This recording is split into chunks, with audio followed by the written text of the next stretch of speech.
Bienvenue sur Podcast avec un K, échange avec des entrepreneurs au micro du coworking.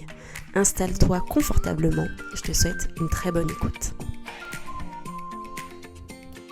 Bienvenue Julien sur le podcast de la cafetière, podcast avec un K, pendant lequel on va revenir sur ton parcours. Est-ce que tu peux te présenter pour les personnes qui ne te connaissent pas ? Eh ben, merci Céline pour cette invitation, pour ce podcast avec un K. Yes. Comme la cafetière, c'est ça ? Exactement. Julien Chauvin, j'ai 43 ans. Voilà, qu'est-ce que tu veux ? J'évoque ce que je fais dans... Ouais, on est dans un coworking, un espace professionnel, donc effectivement peut-être ton activité. Ouais, alors je suis praticien en EMDR, qui est une psychothérapie brève avec des techniques périphériques. Je suis aussi formateur sur, pareil, l'EMDR et toutes les techniques associées pour les enfants, pour les ados, pour les adultes. Et puis c'est déjà pas mal. C'est déjà pas mal, ouais. C'est déjà pas mal, avec pas mal de formations aussi à côté, en systémie, en psycho, en neuropsychologie. En fait, voilà, ça c'est vraiment ma branche. D'accompagner toutes les personnes avec une approche de la psychologie cognitive, qui est une psychologie plus scientifique que la psychologie traditionnelle. Chouette. Voilà. Donc nous on connaît déjà bien Julien, puisque tu avais rejoint le coworking en décembre, je crois, de l'année dernière, quelque chose comme ça. Pendant que tu cherchais une salle de consultation pour recevoir tes patients. Et c'est vrai que moi j'avais tout de suite accroché avec toi. J'avais trouvé que tu étais hyper intéressant, très sociable, et qu'on allait faire de chouettes choses ensemble, on avait pu super bien discuter. Donc c'était très chouette. Est-ce que toi tu peux nous dire comment s'est passée ta rencontre avec l'EMDR ? C'est vrai que je t'avais même pas posé la question, je crois. Alors, la rencontre avec l'EMDR, c'est une question qui est très, très, très vaste. En fait, j'ai grandi dans un contexte familial extrêmement chaotique. Okay. J'ai 2 petits frères. J'ai Florian donc, qui est arrivé 6 ans après moi, qui est arrivé avec une malformation cardiaque, qui a dû se faire opérer plusieurs fois à cœur ouvert quand il était petit. Et en fait, ma mère l'a complètement vrillé à ce moment-là. Okay. Et elle portait elle-même de très très lourds bagages de son enfance. Et là, tout est monté au premier plan. Et donc, c'est vrai que ma première rencontre, on va dire, plutôt avec la psychopathologie, c'est plutôt un contexte familial sur lequel, quand on est petit, quand on est témoin de ça, voilà, c'était vraiment psychopathologie sévère, sans traitement, sans avoir été accompagné, puisque, voilà... Je viens d'une ville où l'accompagnement, il se fait pas comme il se fait aujourd'hui. Et donc, mes premiers bouquins, enfin mes premières questions autour de la psychologie et des problématiques psychiques, je devais avoir 10, 11, 12 ans. Pour essayer de comprendre ce que je voyais en face de moi, parce que c'était juste, c'était lunaire.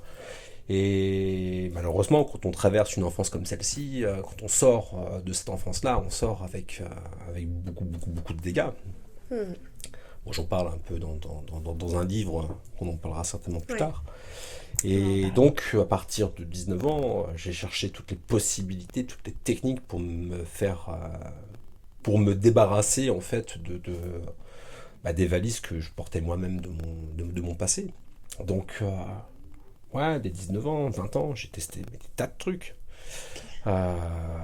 J'essayais de m'exposer à ce qui me faisait peur.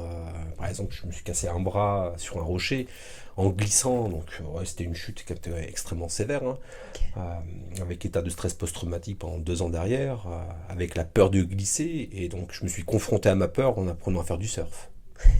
J'avais peur de la forêt en pleine nuit, j'allais m'exposer tout seul en pleine forêt, en pleine nuit, sans lampe, sans rien, jusqu'à temps de comprendre que c'était juste une illusion. Donc depuis très longtemps, en fait, j'ai cette conscience qu'il y a une partie de nos peurs qui est de l'ordre de la construction, de la représentation. Et donc j'ai cherché toutes les techniques. J'ai testé toutes les techniques, et puis après j'ai fait des études sur le tard. Et c'est vrai que la branche plutôt scientifique m'a beaucoup parlé, parce qu'il y avait une espèce de résonance. Et j'avais déjà modélisé des protocoles qui permettaient de travailler sur l'état de stress post-traumatique, sur les modifications de nos comportements quand ils sont en lien avec notre histoire de vie. Et puis après, l'EMDR est arrivé. Mais quand l'EMDR est arrivé entre mes mains, je me souviens, la première journée de formation, j'avais été voir le formateur, j'avais pris un paperboard, je lui disais, ça passe par là, par là, par là. En fait, je lui avais fait tout le schéma, sur le plan cognitif, sur le plan du cerveau, à savoir ce qui se jouait. Et on n'avait pas encore commencé la formation. Hein. Et il avait tourné le paperboard, et il m'a dit, ben voilà, Francine Shapiro, celle qui a créé le EMDR, a fait la même chose. En fait, la première fois où je rencontre le EMDR, j'avais tellement pensé ce sujet-là depuis plus d'une vingtaine d'années que le jour où ça s'est présenté à moi, je l'avais en fait compris, mais il me manquait quelques subtilités de protocole. Mais la mécanique, je l'avais déjà en fait. Ouais. C'est impressionnant parce que tu étais déjà allé chercher plein de solutions en étant très jeune. J'avais pas le choix. C'était quand on grandit dans un univers où la psychopathologie, mon papa et mon père, il était souvent partis pour le travail et puis il dirigeait une équipe de vélo qui fonctionnait à un très haut niveau, donc il n'était pas forcément présent. Ma mère, voilà, c'était là en permanence, donc c'était un jour, ça pouvait être une tentative de suicide, le lendemain on pouvait ne plus la voir pendant 3 semaines, ou péter les plombs jusqu'à temps de briser tout ce qu'il pouvait y avoir autour de soi. Donc comprendre ces mécanismes psychiques, j'ai eu cette chance en fait pour moi d'avoir accès à ces informations-là, à ces émotions, à mes émotions, parce qu'il était question de survie. Donc dès lors mais on parle d'enfance suradaptée, c'est souvent le terme qu'on emploie pour des enfants qui ont grandi dans des contextes chaotiques. À partir de là, j'ai compris les mécanismes psychiques, les moments où ça pouvait partir en vrille, les moments où ça pouvait être très tendu, parce que c'était une question de survie en fait. À partir de là, derrière, il a fallu que je fasse aussi moi ma propre mise à jour et faire en sorte que je transfère ce que j'ai pu vivre en connaissance et puis en résolution. Peut-être qu'inconsciemment, j'aurais aimé le MDR. Pourquoi je suis autant engagé? Parce que j'ai une critique très prononcée sur la psychiatrie française. Quand ma mère elle est diagnostiquée en 2006, le MDR, on savait que ça existait déjà depuis une dizaine d'années. Sauf que par rapport à elle, en fait, ça a été des coups de traitement médicamenteux d'électrochoc. Donc je pense que si j'ai un engagement si prononcé à être sur ces thérapies-là, c'est parce que voilà, j'ai vu ce que pouvait être la psychopatho, l'absence d'accompagnement et ou l'accompagnement un coup de médicament donc, et d'électrochoc parce que voilà, c'était quand même un peu le truc aussi. Donc, oui, et puis d'aider certainement des gens qui sont dans des situations similaires ou autres également. Ouais, c'est ça, ouais. Donc on choisit pas sa famille et puis presque à un moment donné, je me suis dit mais en fait mon métier, parce que ça a toujours été un peu je sais pas, comprendre comment ça marche là dans la tête, et trouver les axes, les améliorations, les solutions, un peu comme un mécano, quoi. Un hacker, je discute souvent, j'ai une connaissance comme ça c'est un hacker éthique, puis j'ai vérifié, donc il est au Canada maintenant, et c'est un mec que j'ai accompagné en EMDR. Je dis, mais on fait le même métier. Oui, tu trouves des parallèles comme ça. Ouais, c'est Inception, hein, on modifie les perceptions.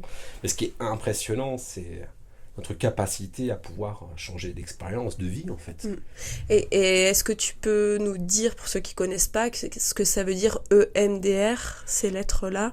C'est vrai, EMDR, ça veut dire Eyes Movement, désensibilisation et reprocessing. En gros, on va utiliser, alors on dit les mouvements oculaires, mais c'est plus subtil que ça. Hein. C'est vraiment des stimulations bilatérales alternées, donc droite-gauche, que ce soit par le toucher, par l'audio, par les yeux. On va activer un certain processus qu'on retrouve dans le sommeil paradoxal, mais accompagné d'un jeu de questionnement très spécifique pour faire en sorte de désensibiliser des considérations qu'on a de soi-même, des phrases, hein, c'est surtout ça qui sont le fruit d'expériences, d'événements, et on va reprogrammer le cerveau pour qu'on puisse vivre une expérience libérée du poids des événements du passé, mais c'est surtout des croyances qu'on a sur soi-même. L'erreur commune quand je fais beaucoup de formations en EMDR, c'est de penser que ce sont les événements qui posent problème. La réalité, c'est ce qui pose problème, c'est toutes les croyances qui se sont installées par-dessus. Genre, je suis nul, je suis mauvais, je suis moche, je suis con, je suis ceci, je suis cela. C'est ça qui vient créer l'expérience derrière. Difficile, mais les événements, on les désensibilise avec. Ouais. Donc le MDR, ça veut dire ça en fait, c'est désensibilisation. Donc on vient dégager en fait les croyances, on va désensibiliser les événements et on va reprogrammer avec une croyance, on parle d'une cognition aidante, et la reprogrammation, elle se fait autour de je suis capable, je suis ce que je suis, je serai accepté comme je suis. C'est magique.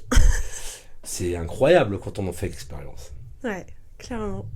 Et quels sont les symptômes de tes patients, si tu peux nous en citer quelques-uns est-ce que c'est souvent la même chose? Est-ce que tu as plein de cas différents au niveau des consultations EMDR? Le MDR souffre d'une réputation d'être une thérapie un peu brutale, mais je pense qu'elle a cette réputation parce que elle a été mise en place sur des traitements, sur des états de stress post-traumatique, sur des traumas type 1. Trauma type 1, c'est un truc qui arrive une fois. Donc, ou trauma type 2, trauma répété, donc on a eu sur les vétérans qui revenaient des guerres, sur des gens qui ont été amputés, sur des gens qui ont été agressés sexuellement, des gens qui ont été accidentés, qui ont vu la mort, qui ont vu des meurtres. Donc c'est vrai que la réputation de l'EMDR, à la base, c'est vraiment sur les trucs hardcore. Des gens qui ont vu du trash, quoi. C'est que du trash. La réalité, c'est que, étant donné que la reprogrammation, elle se fait sur des croyances que nous avons de soi-même, quelqu'un qui a la considération en disant je suis nul, de toute façon, toute ma vie, on m'a dit que j'étais nul, ou je suis mauvais, ou je suis mauvaise, ou je suis moche, ou je suis débile, toutes les croyances qu'on peut avoir sur soi-même, à partir du moment qu'elles sont installées et qu'elles nous amènent à une expérience de vie qui n'est pas en phase avec ce qu'on aimerait être, ça veut dire qu'il y a des choses qui se sont installées, et là, le MDR est très efficace. Donc, dans le panel des personnes que je vais avoir, ça va de j'ai des crises d'angoisse et j'en ai marre, j'arrive plus à conduire depuis que j'ai eu cet accident, j'arrive plus à aller dans la foule depuis que ceci, depuis que cela, j'ai pas confiance en moi, bon, un grand classique, hein. J'ai du mal à m'affirmer, j'aimerais monter ma boîte.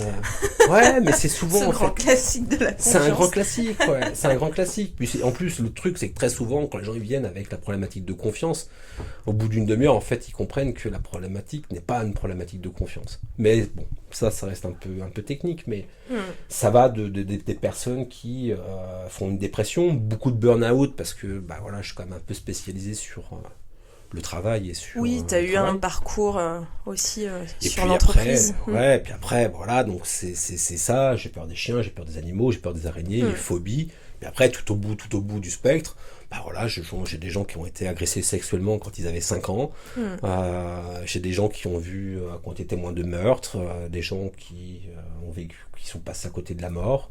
Voilà, j'ai une personne qui a vu son voisin tomber de 4 étages sur sa terrasse. Voilà, des trucs. Wow. Ouais, des trucs. Mais au final, c'est pas plus difficile de retraiter en EMDR des choses qui peuvent être brutales. Parce que la partie du cerveau qui est responsable de l'état de stress post-traumatique, elle a même parfois plus de mal à digérer des événements répétés qui sont de niveau intermédiaire. Quand vous tombez sur un conjoint ou un homme ou une femme qui est dans la manipulation et ce qu'on appelle aujourd'hui les pervers narcissiques, quotidien, c'est du quotidien, c'est pas très intense c'est pas intense sur l'instant. Par contre, c'est l'effet de répétition qui fait que ça il est terrible. Ça fait des dégâts terribles. Donc on a de tout, les enfants, ados, adultes. Et après le MDR, encore une fois, après ça reste une technique qui reste pour moi musicale, il faut y aller en douceur. C'est pas parce que c'est une thérapie brève qu'il faut être pressé. Et voilà, c'est quelque chose qui monte progressivement. Par contre, en termes d'efficacité, 6-7 séances, c'est redoutable. C'est redoutable. Est-ce que c'est encore un tabou aujourd'hui pour les patients de consulter ? Je sais pas si t'en parles ou pas du tout, si tu le ressens. La différence avec une psychothérapie traditionnelle, c'est que je vais voir un psy. Donc aller voir un psy, ça renvoie à l'idée toujours, mais moi je suis pas fou. Donc là, je suis fou, je suis pas fou, ces fameuses croyances qu'on a sur soi-même. Et le MDR étant une approche de la psychologie cognitive, donc une approche beaucoup plus scientifique, pour le coup, ça touche un autre public. Après, c'est aussi la façon dont je le communique, à avoir aussi beaucoup de simplicité et désacraliser un petit peu tout ce monde-là, parce que les gens, quand ils viennent parce qu'on a un problème. Et quand je suis en formation en EMDR, je leur dis, mais on va voir un praticien en EMDR comme je vais voir un ostéopathe. J'ai mal à l'épaule, j'ai plus envie d'avoir mal à l'épaule. J'ai pas forcément envie de faire une psychanalyse pendant 15 ans à savoir comment ça s'est passé avec papy et mamie. Clairement, le EMDR, on est solutionniste, on n'est pas là pour faire de la psychanalyse, même si la psychanalyse elle a ses effets et ses vertus pour certaines situations. Mais on est dans un registre complètement différent. Donc ça attire une autre population qui disent « j'ai un problème, je ne veux plus avoir ce problème-là ». Et c'est comme ça qu'on démarre d'ailleurs la thérapie en EMDR. On dit toujours « qu'est-ce que je peux faire pour vous ? Qu'est-ce que vous attendez de la thérapie ?» Donc c'est quelque chose qui est très... Il y a un objectif, on a un comportement qu'on ne veut plus avoir, et à partir de là, on enclenche la mécanique. Après, le nombre de séances dépend de la problématique et de la personne. Donc, ça ouvre le champ. J'ai beaucoup d'hommes, par exemple. Et ils viennent me voir parce que justement, il y a ce côté plus scientifique, plus mécanique. Efficacité, peut-être. Objectif, résultat. Et puis c'est comme ça que, surtout, c'est comme ça qu'on mesure l'efficacité de l'EMDR. C'est pour ça que c'est une thérapie qui a su être reconnue et recommandée scientifiquement par toutes les plus grandes instances. C'est parce qu'on a pu mesurer avant, après. Mais l'Organisation mondiale de la santé, la HAS en France, ne font que des recommandations sur preuve scientifique. Voilà, on sait que ça marche, tac, tac, tac, et puis après, pouf, la personne, elle est libérée.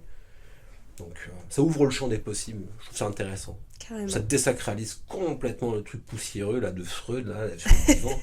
Voilà, mais... c'est clair. Là, il n'y a pas de divan. C'est une autre expérience. C'est une expérience beaucoup plus sensorielle en plus, parce qu'on passe par le corps. Ça n'a rien à voir. Il n'y a pas d'analyse, rien du tout. Quoi. On y va, c'est droit au but. Ouais, c'est très bien dit. C'est droit au but. C'est droit au but. Comment est-ce que toi, tu te préserves de toutes ces choses malheureuses qu'on vient te raconter en séance ? C'est un protocole. Est-ce que ça t'atteint ? Est-ce que... En fait, c'est souvent on me pose la question en me disant mais comment tu fais ? Mais j'ai dit mais c'est un protocole. À partir du moment que c'est protocolaire, moi mon but c'est de faire en sorte de faire passer une information qui est bloquée dans une certaine partie du cerveau. D'accord ? Elle est bloquée dans un endroit, comme un orage stationnaire. Tu vois, imagine un orage stationnaire, là, machin truc. Sauf que l'orage stationnaire, ça fait 30 ans qu'il est là, quoi. Donc à un moment donné, tu vis avec ton orage. Mais tu t'aperçois même plus, tu sais même plus qu'il y a un ciel bleu qui est derrière. En fait, l'orage, il est posé. Mon rôle, c'est de faire en sorte de déplacer cet orage dans un autre endroit. Et que quand il est déplacé, c'est plus un orage, c'est juste un nuage. En gros, l'expérience traumatique, c'est un événement qu'on n'a pas digéré. Ça peut être aussi bateau que quand j'étais gamin, j'ai perdu une petite voiture sur la cour et depuis ce jour-là, j'ai toujours peur de perdre quelque chose. C'est souvent des événements qui sont anodins. Les gens me disent, moi je suis pas traumatisé, mais tout ce qu'on s'est répété depuis, c'est ça qui fait mal. Ça. En EMDR, un traumatisme, c'est un événement qui n'a pas été digéré. Peu importe la nature, où il n'y a pas de gravité en fait. Et mon rôle, c'est de faire déplacer ce nuage, cet orage stationnaire, dans un autre endroit. Et donc, comme je le déplace, il perd de sa force, il perd de son énergie, et on transforme l'expérience traumatique en mauvais souvenir. Et quand il a basculé en mauvais souvenir, terminé. Les symptômes disparaissent. Donc mon rôle, c'est de faire en sorte de transiter une information d'un endroit à un autre. Peu importe ce qu'on me raconte, mon but, c'est pas de juger ce qui m'est dit, ni d'en vérifier la pertinence, parce que parfois on peut avoir du trauma juste en ayant écouté une histoire. Oui. Les enfants qui ont peur des sorcières. Bien sûr. Sorcières. Ouais. Les enfants qui ont peur des loups, ils n'ont jamais vu de loup. C'est vrai. Donc, ce qui démontre bien que l'expérience traumatique, elle peut être construite uniquement à partir de quelque chose qu'on a pu voir. Ah ouais, c'est intéressant ce que tu dis. Ou même pu entendre. Quoi. Moi, mon rôle, c'est de prendre ce truc-là, cette information-là, et de la transformer, et de la déplacer à un autre endroit. Donc, peu importe ce qu'on me dit, que ça soit une agression sexuelle quand la personne... Mais là, c'est des situations réelles, c'est des situations de cabinet. Malheureusement. Là, j'ai une femme que j'ai eu en formation... c'est agression sexuelle avec pénétration à l'âge de 5 ans. Mais c'est pas plus difficile dans le cadre du protocole à retraiter que j'ai la phobie des araignées. Ouais. Ça reste un protocole. Mais ça, le soir, quand tu rentres chez toi, qu'est-ce que t'en fais? Ben, j'en fais rien parce que la seule chose que j'ai à faire, c'est déplacer de l'information. Toi, voilà, grâce au protocole, en fait, ça glisse, on va Ben, dire, en fait, sur toi. je suis toujours en train de scanner à savoir où est l'information dans le cerveau. Est-ce qu'elle est toujours bloquée dans le système limbique? Est-ce qu'elle est passée par le préfrontal? Est-ce que ça devient plus rationnel? Est-ce que ça devient plus raisonnable? En fait, je suis toujours en train de scanner le circuit où se situe l'information. Il y a quelque chose qui est important, c'est que je sais au point de départ où je dois emmener l'information.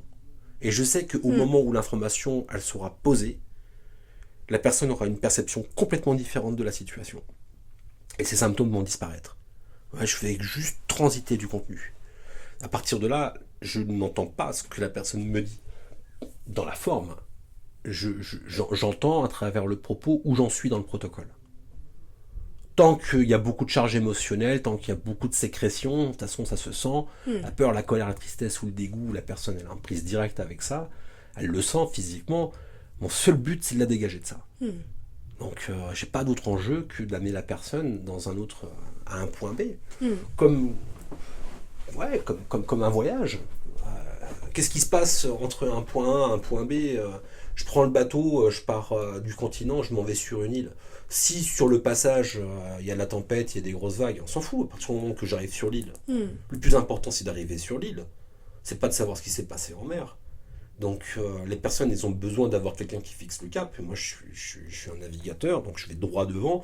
Et je dis à la personne, tu m'as demandé de t'emmener sur cette île-là, on y va. Et je vais t'y emmener. Après, ce qu'on va trouver en chemin, on s'en fout. L'objectif, c'est d'arriver. Yes. Donc, je prends absolument pas en compte ce qui se présente dans la souffrance. Je sais que mon rôle, c'est de la dégager. Donc, à partir de là, tu t'en vas chez un dentiste. T'as une carie. Est-ce que le soir, quand le dentiste il rentre chez lui, il se préoccupe de la carie qu'il a dû à gérer? Non, il va se satisfaire du résultat qu'il aura fait. Un kiné, un médecin, peu importe, il y a cette idée de on recherche la solution, entre deux on se serre les dents et on file droit, quoi. Carrément. Très bien. Et comment tu recharges tes batteries? Quelles sont tes autres passions dans la vie perso? T'as le temps? Ouais, je sens que t'as beaucoup d'énergie. Le sport, ça participe à mon équilibre parce que ça me permet de décharger. Malgré mettre le tout. focus et mettre le focus sur autre chose. Donc plutôt le vélo et. Et oui, tu as parlé de ton papa du coup, qui était dans le vélo. Ça... Ouais. Alors c'est vrai que là, faire du vélo dans la région, moi je suis pas savoyard.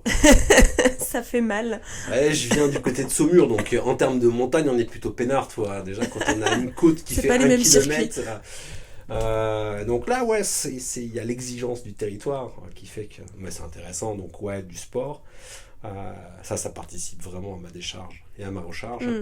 Le dessin, le tatouage, la musique. Je suis un peu touche à tout, l'écriture, en fonction des moments. Je me dis, tiens, j'ai envie de me tenter sur un truc.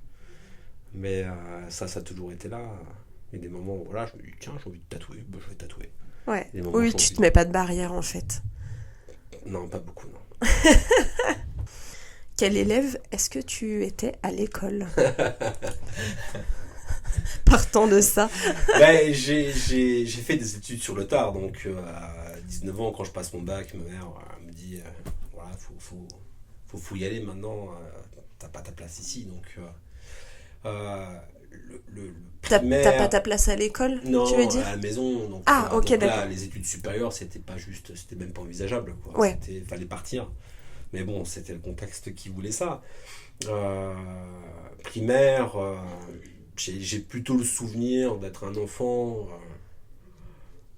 un peu plutôt rêveur en fait, en train de cogiter. Après, là, ça c'est compliqué considérablement quand je rentre collège. Collège, lycée, je crois que c'était tellement le chaos à la maison que c'était à la fois le collège et le lycée, c'était un moment où je pouvais souffler. Oui. Mais en même temps, les blessures infligées étaient telles que c'était aussi un moment de souffrance. C'était compliqué. Et puis, beaucoup en décalage. non pas par rapport à... Mais sur la façon de penser. Quand tu as 12 ans, 13 ans, 14 ans, on s'intéresse à la psychologie, je m'intéresse à tout ce qui tourait, le bouddhisme, l'art. Moi, j'avais mes potes qui s'intéressaient aux scooters et aux mobylettes. J'en avais rien à cirer, toi. Ouais, t'as senti déjà très tôt ce décalage. Ouais. Et le lycée, c'était mieux, mais j'avais ce besoin d'analyser, décortiquer. J'étais pas un élève studieux. Je me fais toujours tacler en me disant on peut mieux faire. On peut mieux faire, des capacités, mais peut mieux faire. Ouais, les choses qui t'intéressaient étaient ailleurs en fait. Ouais, mais toi, l'exemple de la terminale et de la philo, c'était un bon exemple parce que premier trimestre, je crois que j'ai dû avoir 5, on n'avait rien à cirer. Deuxième trimestre, il y a eu ce devoir, c'était l'homme a-t-il conscience de douter? Mais je lisais rien en fait. Je bossais pas à la maison. La maison, c'était pas l'objet, c'était pas le lieu pour pouvoir travailler, quoi. Et donc je suis parti complètement en sucette sur ce devoir. Alors complètement hors sujet, mais le prof il m'avait mis 17, il m'a dit mais super intéressant en fait. Et troisième trimestre, 5. Histoire de revenir. La réflexion. En fait, si j'avais envie de bosser, j'avais des super notes, ça pouvait être en physique, en maths ou en juste français. par la réflexion que tu aimes avoir et ta curiosité. Ouais, mais par contre, si ça me saoulait, je foutais rien, quoi. Donc j'étais un peu l'élève un peu chiant, en fait. Et la philosophie, c'est quelque chose qui t'a beaucoup attiré, les lectures autour de la philosophie, tu y avais accès? Ben ça, c'est quand je reprends mes études. Ça a été plus tard. Plus tard. Parce qu'en fait, entre à la sortie de ce moment-là, après, quand tu rentres dans la vie active avec le baccalauréat, t'es personne, en fait. Alors déjà, avec un diplôme, t'es pas... Voilà, c'est difficile de faire sa place. Mais sans diplôme, parce qu'avoir un CAP, mais t'as un savoir-faire. T'as le bac, t'as pas de savoir-faire, t'as rien. Complètement. Donc, tu prends tous les boulots qui viennent. Et donc, pendant pas mal d'années, parce que mon premier diplôme, je l'ai obtenu 13 ans après, par la VAE. Et donc, j'ai fait des tas de trucs. J'ai loué des vélos, je me suis engagé dans l'armée pendant 1 an, j'ai travaillé, j'étais commercial, j'ai fait des conneries en porte-à-porte. J'ai travaillé avec un maître verrier, je suis venu exposé à Londres. J'ai vécu des expériences de dingue, quoi. Un électron libre. Ouais, mais je prenais les choses là où ça venait, et puis je me mettais pas de barrière, en fait. Mais t'as besoin que ça bouge aussi beaucoup. Mais j'ai besoin d'apprendre, en fait. Ouais. Oui, c'est cette curiosité. Dès que je faisais le tour de quelque chose, il fallait que je passe à autre chose. Là, j'ai bossé dans un domaine, une fois j'en avais fait le tour, le problème c'est que je faisais vite le tour. Oui. Il fallait que je passe à autre chose. Et après, le vrai problème, c'est quand t'as pas de diplôme, t'as pas de métier intéressant, quoi. Ouais. Donc tu prends ce qui vient, et là, le tour, t'en fais super rapidement. Mais attends, j'ai bossé avec un maître verrier pendant 1 an et demi, j'ai appris à travailler le verre, mais j'y suis allé au culot. J'ai travaillé dans le rugby, j'ai jamais joué au rugby, toi. Mais non. J'ai travaillé pendant 18 mois pour le comité territorial de Côte d'Azur de rugby, à monter des projets de cohésion sociale entre le sport. J'ai travaillé dans le milieu éducateur spécialisé, c'est comme ça que j'ai obtenu mon diplôme par la VAE, pendant 18 mois pour des délinquants multirécidivistes. J'avais ni diplôme ni expérience. Incroyable. Et à chaque fois au culot, ils se sont dit, mais lui, il est fou. Et j'ai travaillé, j'ai même taffé dans des campings, à faire surveillant de baignade, et puis à faire des conneries de loto, là, tu sais, les blind tests et tout. Mais tu as ce côté... Le truc le plus marrant, c'est j'arrive quand même à bosser dans une boîte de décoration, à faire de la création de papier peint. Mais j'avais aucun... Pourquoi? Mais parce le côté artistique. Ouais, le côté artistique a toujours été là. Mais comme je suis un touche-à-tout depuis autodidacte, en fait, j'ai appris, j'ai composé de la musique électro, j'ai travaillé sur des tas de logiciels, mais parce que ça m'a toujours dit, tiens, j'ai envie, j'essaye. Et toute cette petite boîte à outils d'autodidacte a fait que je me suis retrouvé dans plein d'expériences complètement cheloues. Et quand tu les mets bout à bout, tu te dis, ouais, c'est quand même un parcours un peu atypique. Ah oui. Et pour le coup, les gens qui aimaient les profils atypiques, ils me recrutaient parce qu'ils se disent, lui, il va casser les codes. Oui, puis je trouve que tu as ce côté qui entraîne, comment dire, c'est ce que j'ai constaté en discutant avec toi, ce côté où tu convaincs, t'es passionné par ce que tu fais en ce moment, et t'es très convaincant, tu nous entraînes avec toi dans ton aventure assez facilement, quoi. Donc on se laisse vite embarquer. Ouais, je pense que ouais. Je pense que ouais, il y a ce truc très passionné et très engagé. Après, C'est clair. la prise de parole en public a toujours été un point fort. Donc, à partir de là, j'ai su l'utiliser, non pas de façon consciente. J'ai jamais eu trop peur de franchir d'expérimenter des trucs qui n'étaient pas à ma Des portée. nouvelles expériences, ouais. Ouais, expérimenter des trucs qui n'étaient pas à ma portée. J'ai toujours eu ce truc d'excitation en me disant, je vais y arriver. Je passe mon premier diplôme 2013 en VAE, éducateur spécialisé directement Bac plus 3. Tout le monde me dit, personne ne te filera le diplôme, et j'avais des gens à cette époque-là qui étaient dans le milieu de la formation des éducs. Il me dit, t'as même pas une VAE, t'as même pas un diplôme de moniteur éducateur qui est un niveau en dessous, jamais on te filera le diplôme d'éducateur spécialisé. Je dis, bah ouais, bah on verra ça. Première fois, je passe ma VAE, je tombe devant un jury. Et le mec, dès le départ, il me dit, attendez, monsieur Chauvin, vous n'avez même pas un diplôme de moniteur éducateur, vous prétendez un diplôme d'éducateur spécialisé. Je l'ai regardé droit dans les yeux, je lui ai dit, écoutez, j'ai fait un métier d'éducateur spécialisé, j'aurai une VAE d'éducateur spécialisé. Ils m'ont validé, aucune unité. Je dis, j'en ai rien à cirer, je continue. Deuxième fois, rebelote. Voilà, je retombe sur un jury qui était un peu moins titillant, j'ai validé la moitié de mes yeux. Résultat des courses, la fois d'après, j'ai fini par avoir mon diplôme. Et là, je défie les lois de la gravité parce que j'ai juste le minimum d'expérience pour prétendre à une VAE et je la chope, quoi. Et je me souviens, mon pote, il m'a dit, mais comment t'as fait, quoi? Il me dit, t'es un escroc, c'est pas possible. Non, mais je dis, mais j'ai pas peur, en fait, d'échouer. Ouais. J'ai pas peur de me mettre dans... Pour moi, le danger, c'est l'immobilisme. C'est de pas oser faire quelque chose. Le danger, pour moi, il est là. Et comment tu peux avoir cette force de te dire je vais y arriver, je fonce, je sais que j'en suis capable, quand on sait le contexte dans lequel tu as grandi, quoi, qui était pas sécurisant, pas à te féliciter, à t'entraîner, à... Mais je me dis pas que je vais réussir. D'accord. Je me dis pas que je suis fort. Je me dis pas ça va y aller. On va voir, quoi. Je me dis pas ça. Je me dis pas non plus on va voir. Quand je fais cette VAE, mais quand je voyais une opportunité où je me dis je me dis pas que je vais y arriver. Je me dis qu'est-ce que je dois faire pour pouvoir faire en sorte que ce que j'ai dans la tête puisse se conformer dans le truc. Quand depuis petit, je dessine. Et à un moment donné, je me suis dit, je veux faire un portrait. Et donc, au bout de 20 ans, j'ai décidé de reprendre des cours. Donc, je déconstruis ce que j'ai appris. Et je repars à zéro. Je me dis, ok, je remets tout à zéro et je reprends des fondamentaux. Et j'ai pris des cours de dessin très tardivement. Et j'ai fait mon portrait. Tout est possible. Ouais, mais c'est le truc, j'ai pas peur de me dire que de remettre en fait tous mes acquis sur la table en disant allez hop on fait table rase, je veux aller à un niveau supérieur. Un jour je me dis tiens j'aimerais bien faire de la musique électro. J'étais en convalescence, je m'étais pété le bras et donc je compose un premier album musique électro sur le thème d'Alice au pays des merveilles. Et j'ai fini le truc, je me suis dit ouais c'est cool, je me suis bien marré, je me suis bien éclaté. J'en ferai un deuxième, mais ce deuxième là ça sera un autre niveau. Donc après je prends des tutos, je regarde des cours, j'achète des bouquins, je regarde des vidéos et j'expérimente. Après, je suis content de ce que j'ai fait, puis après, je me dis non, je peux aller encore plus haut. Et donc, je vais reprendre des tutos. Là, j'ai acheté une machine pour faire du son, pour pouvoir. Parce que je me dis, je vais faire mon 3e album à un moment donné. Je sais que ça sera le moment, mais je vais d'abord me former. Et tout ce que j'ai fait, c'est toujours comme ça. Je me dis pas que je vais y arriver. Ok. Je me dis, je dois mettre ce qu'il faut au bon endroit pour faire en sorte que ça puisse se faire.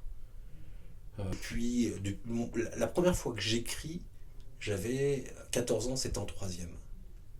Et la prof de français m'a dit, mais waouh, c'est cool, tu pourrais vraiment écrire. Donc depuis que je suis en 3e, j'ai l'idée d'écrire un livre. Donc j'en ai commencé plein des trucs. J'en ai plein de placard, je vois tout à fait le que genre. j'ai commencé, mais que j'ai pas terminé parce que c'était pas le moment, parce que c'était pas mûr, mais c'est pas... Sans jamais abandonner. Non, l'idée de fond, mais je sais pas quand est-ce qu'elle va se manifester, mais je sais qu'à un moment donné, tu verras, ça sera là. Et pour le coup, au moment où je m'y attends le moins, je finis par le faire. Alors, je vais essayer sans mes lunettes, que j'ai oublié, de lire un petit passage d'un livre que l'on m'a gentiment donné, offert. C'était comme un appel intérieur à vivre autrement, différemment, plus près de ce que je suis, de façon plus authentique. Cet appel est la pierre angulaire de ce carnet de voyage. Une fois la décision assumée et affirmée, les difficultés se sont manifestées comme je l'avais imaginé. J'ai trouvé les réactions normales et logiques malgré l'intensité, mais en moi, je restais profondément alignée avec cet appel. Quelques jours après, j'ai l'inspiration ou l'intuition de ma vie d'après, vers le nouveau monde que je nomme l'île cachée qui se réveille. Elle est cachée parce que je ne sais pas où je vais aller, même si je sens du changement, du déplacement, du mouvement, et elle se réveille parce qu'elle m'appelle au plus profond de moi, c'est cette sensation indescriptible. Alors je décide de partir en voyage pour la retrouver. Est-ce que tu peux nous parler de ce livre ? Ouais, comme je disais tout à l'heure, il y a plein d'idées comme ça qui me travaillent depuis longtemps.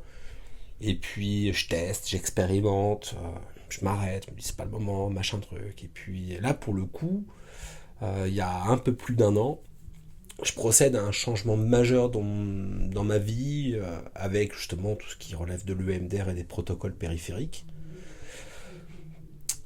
Et jusque-là, je sentais que ce truc d'insécurité me maintenait dans une expérience de vie où j'arrivais pas à devenir ce que je voulais être. Il y avait comme un tendeur, tu vois, qui te tient là, qui fait que tu as envie, il y a tout, mais il y a un truc qui va pas. Il y a un truc qui fait que non, je sens que il y a encore une résistance installée qui m'empêche de pouvoir prendre mon envol, toi.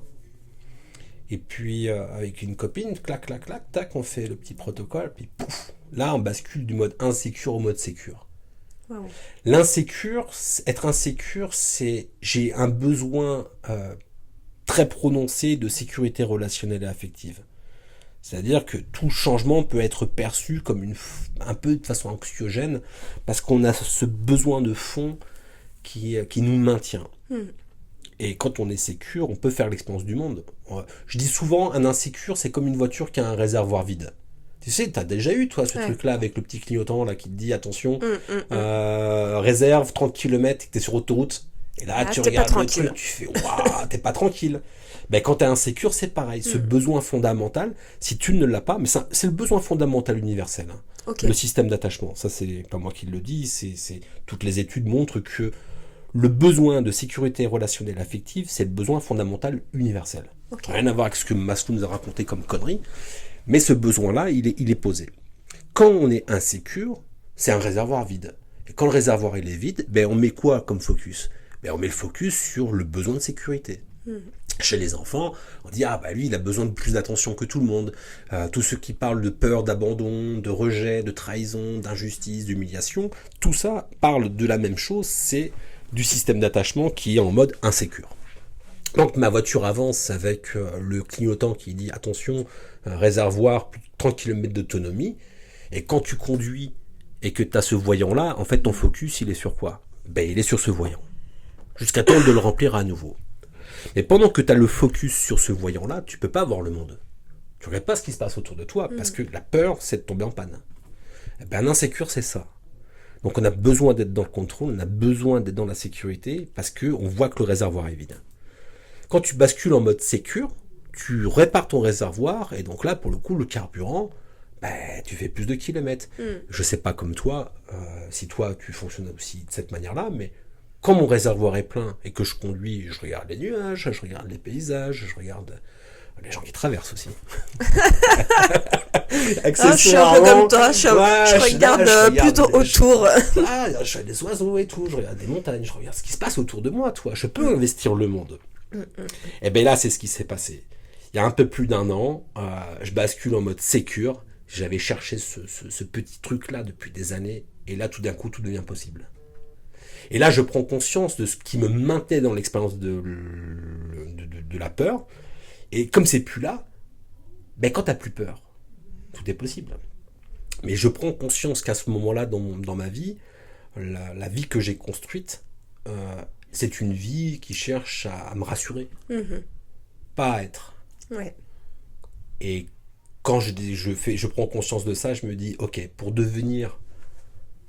deviens ce que tu es, cette phrase de Nietzsche, hein. Deviens ce que tu es, et pour devenir ce que je suis, il fallait que je coupe beaucoup de choses dans mon existence. C'était la relation avec la personne avec qui j'étais, qui me maintenait dans quelque chose. Alors c'était flottant, hein, c'était latent depuis 2-3 ans, hein. Mais pourquoi je partais pas? Pourtant tu te dis, toi, t'as de la force, t'as de l'énergie, ouais, mais c'est plus compliqué que ça, quoi. C'est-à-dire, t'as beau avoir de la force et de l'énergie, quand t'es insécure, t'as du mal à franchir le cap. Et j'étais à l'autre bout de la France, j'avais ni amis, ni famille, ni quoi que ce soit. Franchir dans le mode je quitte tout, c'était me mettre en insécurité. Mais quand tu deviens insécure, en fait, ça pue la même portée. Et donc, je décide de changer, de mettre en route tous les changements nécessaires pour avoir une vie telle que je la voulais. Ouais, et être qui tu es fondamentalement. Et qui je suis fondamentalement. Et donc là, j'ai commencé à écrire tous les jours. En fait, j'ai voulu écrire tous les jours de cette transition. Je ne sais pas pourquoi j'ai voulu le faire. Intuitivement, je me suis dit, il faut que je trace le truc. Et je l'écrivais sur un blog, parce que je me suis dit, si c'est lu, ça va m'obliger à l'assiduité et à la rigueur. Et donc, j'avais des personnes qui lisaient. Besoin de t'engager. Ouais, mais dans cette récurrence. En vrai, je crois que c'est ce qui m'a permis d'aller jusqu'au bout de ma démarche. Si je l'avais écrit dans un cahier, tu sais quoi, je l'aurais jamais sorti. Oui, t'aurais pu t'arrêter à tout moment déjà. Mais j'écrivais tous les jours. Sachant que j'étais lu, je m'obligeais à écrire. Et des fois, j'avais pas envie, mais je le faisais. Là, pour le coup, j'avais vraiment envie, j'avais vraiment ce flow. Et j'écrivais tous les jours de ce changement. Mais ce qui est important, c'est pas l'écriture après le changement, c'est l'écriture pendant. Parce que sur Instagram, sur Facebook, tout le monde te vend le changement, 5 minutes, toi, le changement. Il suffit d'acheter petit bambou, machin truc, et tu verras, toi aussi, tu vas pouvoir lire. Tu veux devenir entrepreneur à succès? Et voilà, c'est rejoins mon accompagnement. Rejoins ma masterclass, rejoins ceci. Tu veux apprendre à léviter, tu veux apprendre à faire ceci, il suffit de 5 minutes, il suffit de 5 minutes, il suffit de 5 minutes. On nous vend le changement vraiment de cette manière-là. J'ai réécrit la préface parce que c'est vrai que le livre que tu as, c'était la première édition. J'ai réécrit la préface justement en mettant l'accent en disant mais le livre que j'écris parle du changement. Mais il parle pas du changement facile. Il dit pas que changer c'est simple.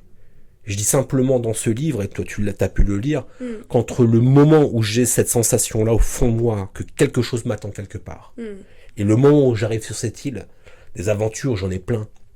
Des doutes, j'en ai plein. Des peurs, j'en ai plein. Oui, c'est important de parler de ça. Ben ouais, et c'est ça que de ça ce cheminement. Et de dire, mais ouais, je m'embarque dans une aventure, je sais pas où je vais, quoi.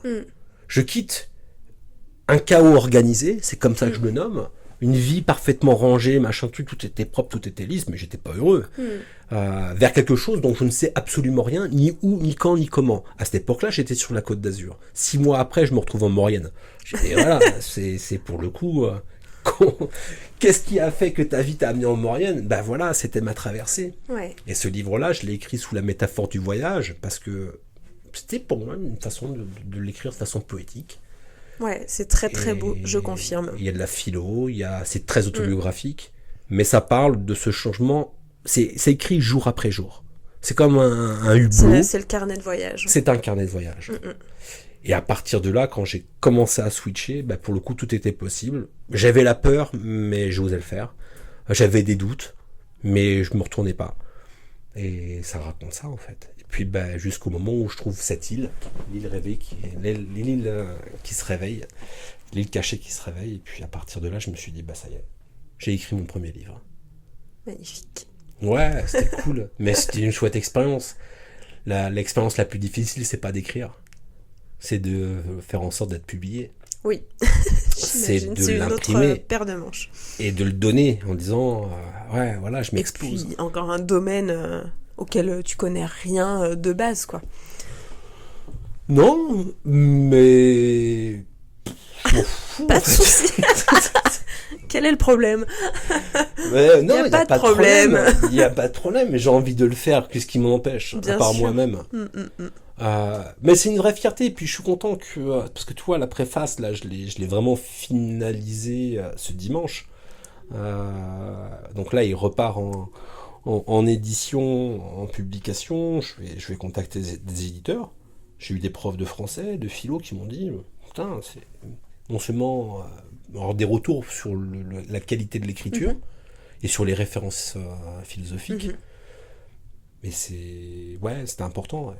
Mais bravo, je confirme que c'était un très très beau livre, très agréable à lire. J'ai beaucoup aimé, un vrai voyage, vraiment très chouette.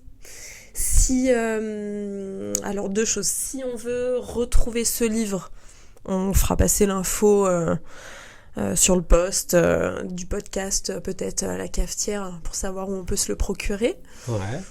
Bah là, il est disponible déjà en e-pub. Il est disponible. Ouais, je l'ai déjà en e-pub, pour les liseuses là. Ok. Super.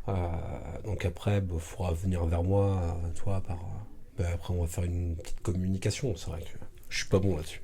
Donc sur Instagram, Julien. Julien-8 Chauvin-EMDR. Yes. Là, il y aura. Et là, on peut te montrer tes infos et t'écrire Facebook aussi, éventuellement. Facebook. Puis LinkedIn. Et si on veut prendre rendez-vous avec toi en consulte, c'est encore possible. Ouais, c'est encore possible. Bien sûr. Les places pour cette année, je veux dire, c'est encore possible. Ça commence à devenir un peu chaud. Ça commence à être serré. Ça commence à être un peu chaud, ouais. Oui, après, j'ai un site internet qui s'appelle EMDR DSA Alpes-Savoie. Donc tapez sur Google EMDR DSA Alpes-Savoie et puis vous allez avoir 2 sites, un sur la formation, un sur la consultation. On peut prendre consultation directement en ligne. Yes. Oui, sur Créneau Libre, c'est ça. Ouais. Et je suis vraiment fier de cette évolution parce que tu vois, là, j'ai reçu mon 111e avis 5 étoiles depuis le début de l'année. Ça en fait quelques-uns. Ouais, depuis janvier, c'est ça énorme. a quand même pas mal brassé, ouais.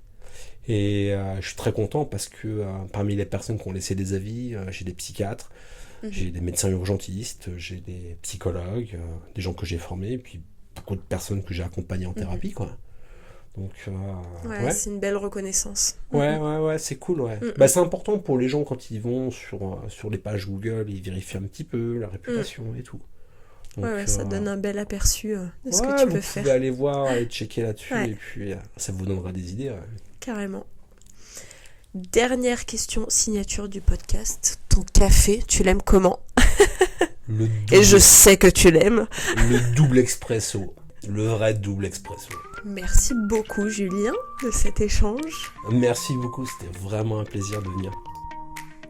J'espère que cet épisode t'a plu. Pour poursuivre les échanges, rejoins-nous au Coworking La Cafetière, réseau d'entrepreneurs, espace de travail convivial comme à la maison. À très vite.